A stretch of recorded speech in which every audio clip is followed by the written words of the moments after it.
Salut tout le monde. Bon, nous voici bientôt fin septembre et un beau week-end de fin septembre. Et donc je vais aller directement au but, je vais pas commencer à papoter sinon ça va durer 3 heures. Juste cette ou ces vidéos, je sais pas encore, ça dépendra de la longueur, que j'avais déjà posté sur mes mini-aventures. Alors pourquoi je les poste encore ici? Donc c'est sur le feu à l'archer. Enfin, je pense qu'il n'y a pas beaucoup de gens d'Agnès Expérience Bushcraft qui connaissent la chaîne des mini-aventures. En tout cas, c'est sûrement moins visible et j'aimerais quand même qu'un maximum de gens voient cette vidéo. Ou ces vidéos, ça va dépendre. Et donc j'ai décidé de les reposter en fait sur Agnès Expérience Bushcraft. Voilà. Donc désolé pour ceux qui l'ont déjà vu. Ça va être bis repetitas, mais ça peut être aussi une façon pour vous de réviser. Hein, vous pouvez la regarder de nouveau. Pour donc ma technique du feu à l'archer, je vous fais vraiment, c'est vraiment le détail de la préparation et ensuite de la position et comment j'ai fait. On voit pas pour l'instant les matériaux. Là j'ai simplifié au max, hein, c'est même avec du bois de palette et tout. Donc pour ensuite trouver vraiment ce qu'il faut. Voilà, il y a d'autres vidéos de toute façon sur le sujet, mais là c'est essayer en tant que débutant déjà d'y arriver avec des matériaux simples. C'est pas la peine de vous dire oh, je vais tout trouver dans la nature. Entraînez-vous d'abord et ensuite vous passerez à l'étape supérieure. L'idée c'est ça, d'accord? C'est vraiment la préparation de la planchette et vous allez voir, c'est pas, il y a plein de choses à faire. Je pense qu'on n'explique pas assez à chaque fois. Et ensuite la position et le mouvement vraiment de quand on se met au feu à l'archer, voilà, quand on veut vraiment faire notre braise. Voilà, moi je vais m'arrêter là, je vous laisse découvrir si vous ne l'avez pas encore vu, et puis les autres, bah, regardez-là, ça ne vous fera pas de mal hein, de réviser. Allez, je vous dis à la fin de la vidéo.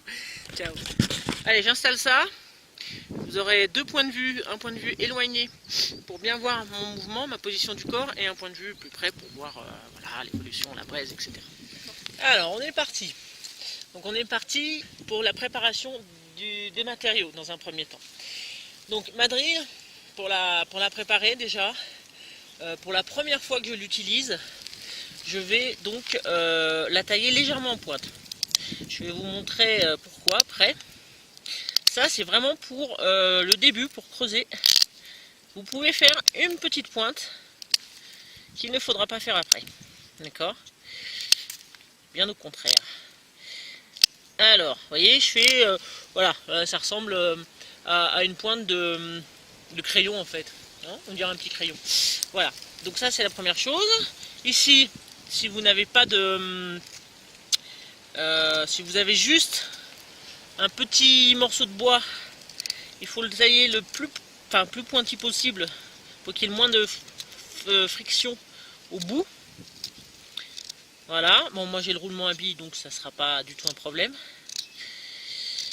Encore une fois, c'est pour vous donner plus de chances de réussite que je vous montre ça. Donc je ferai certainement une vidéo ensuite de comment on le trouve dans la nature. Hein. Une fois que la drille est préparée, on la met de côté. On ne la met pas de côté, non, je dis des bêtises. On va s'en servir pour regarder à peu près le diamètre qu'elle fait et placer le trou en fonction. Alors c'est pareil, le trou, certains disent 1 cm, etc. Bon, déjà ça dépend de la taille de la drille, d'accord, mais je pense que plus on l'éloigne, mieux c'est. Parce que sinon ça a tendance des fois à revenir vraiment vers là. Ça m'est déjà arrivé sur certaines planchettes. Même si là j'étais à peu près quand même assez éloigné. Je sais pas, ça là pas du tout par exemple, et là ça va pas du tout. Là j'en ai vu pas mal. Et ça dépend peut-être du bois aussi. Mais moi j'aime bien me situer. Voilà. Donc en gros, si je me situe là, ok, je repère. Je fais ma marque avec mon couteau. Et donc ensuite je fais mon pré-trou. Donc il suffit juste de faire tourner votre couteau comme ça. Je regarde bien dans la caméra, si ça me met bien. Et voilà, rien de plus. Petite pointe avec le couteau. Et c'est pour ça que je vous ai dit de faire avec une petite pointe ici, au début. Après, il faudra l'enlever cette pointe. Mais là, au moins, vous êtes sûr que ça rentre bien dans ce qu'on vient de faire. Parce que sinon, il faut agrandir le trou. C'est un peu plus... Voilà, moi, c'est ma technique. Je trouve ça bien comme ça. Alors, on va commencer. Donc ça, c'est pour faire le pré-trou. Il faut d'abord voir, avant de faire les encoches, voir où va tomber à peu près le trou. Et ensuite, on y verra plus clair pour les encoches. Hein. Là, la tension est peut-être un poil trop. J'aime pas quand ça saute comme ça. On va voir, je le desserrerai. Ce qui est bien, c'est quand vous le mettez que ça tienne plus ou moins tout seul. Là, vous voyez que je me suis mis sur une pierre plate. J'ai préparé mes petites feuilles pour la braise tout à l'heure, verte de préférence. Et là, je vais commencer à violonner. Donc, je vous expliquerai la position après, sachant que je suis pas du tout bien ici, parce que c'est en pente. Ah, je suis pas du tout bien. J'ai dû m'en apercevoir. Et ouais, il faut quelque chose de bien plat. Bon, on va essayer de se débrouiller quand même. On va essayer de se débrouiller. Là, j'ai vraiment pas une bonne position. Bon, je vais d'abord faire le pré-trou, donc. On y va tranquille. Enfin, on pouvait y aller fort d'ailleurs. Hein. C'est juste pour faire l'empreinte. On appelle ça une cupule. Alors si déjà vous faites ça, que vous voyez que ça fumait, déjà vous êtes content. Voilà. Donc, on voit que ça a bien cramé le bout de ma drill. Ce bois marche bien. Et que ça m'a fait donc une marque. On peut même garder ça si on veut. Bon là ça va pas servir à grand chose. Et là maintenant je vais vous expliquer la cheminée qui va bien. Enfin, qui va bien. Je pense que c'est une cheminée qui peut beaucoup aider si on veut commencer. Enfin, c'est ce qui m'a vraiment permis de réussir mon premier feu à l'archi. Dans la plupart des vidéos que vous voyez, c'est une encoche en V. D'accord, c'est tout à fait valable, franchement. Même la plupart font ça et c'est pas pour rien. Mais moi, je vais vous apprendre aujourd'hui à faire donc ce qu'on appelle la cheminée auxaloise. Et donc j'ai vu ça et c'est grâce à lui, je pense beaucoup, que j'ai avancé dans le feu à friction. C'est l'Hades Nefus. Je vous mets le lien. L'Hades ou l'Hades, enfin bref, je vous mets le lien en dessous, son nom. Et il y a un site super intéressant qui vous donnera plein de détails. Moi je vais vous montrer ça quand même à ma façon aujourd'hui, mais n'hésitez pas à aller voir là-bas. Alors la cheminée auxaloise, en fait, on va commencer à faire un trait qui va aller à peu près jusqu'au milieu de mon rond. De toute façon, quand vous allez voir, vous allez vite comprendre. Et donc la tangente ici, vraiment au tout début du cercle. Alors on y va. Donc ici, à peu près, voilà. Je fais la marque pour qu'on voit bien. En gros, la marque elle va arriver à peu près jusque là. Ok. Voilà. Alors j'utilise cette scie qui est une scie Lidl qui est absolument géniale, que j'ai depuis 2 ans, et pour ça, en tout cas pour le feu à l'archer, n'hésitez pas. Elle est facile à transporter, la lame s'en va. Voilà, je suis allé peut-être un peu trop loin, mais bon, vous voyez la lame, hop, non c'est vraiment génial, cette scie je l'adore. Pourquoi je la range? Je la range pas parce que c'est pas fini. Ensuite, on voit bien le milieu, vous voyez, il y a un rond.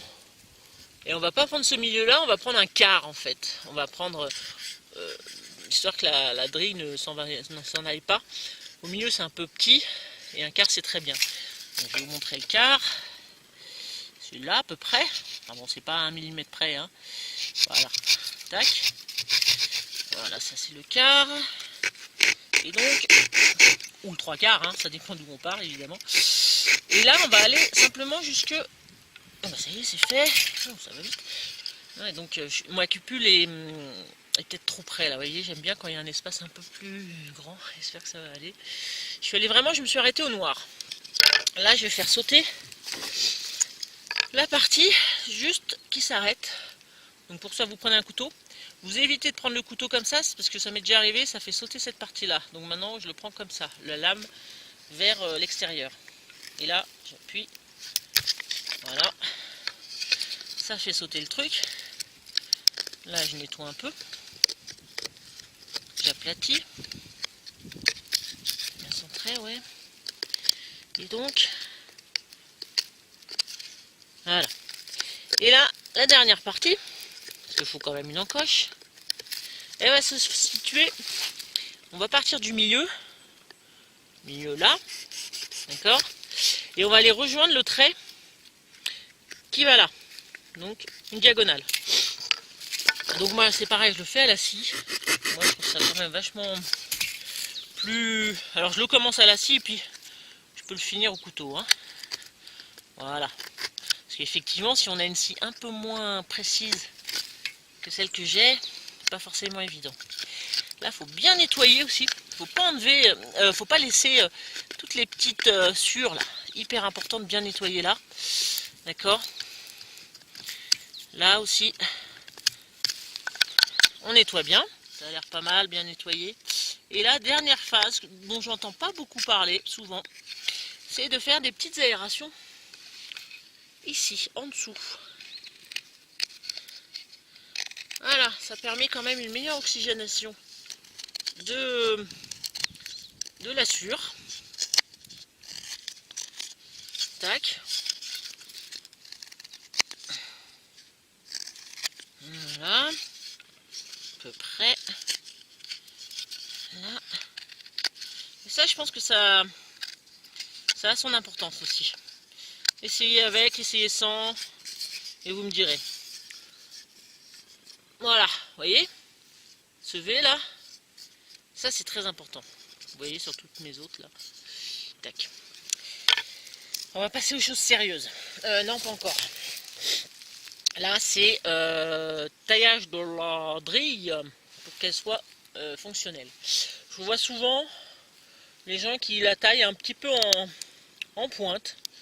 Même pour faire le feu à friction, c'est une erreur à mon goût.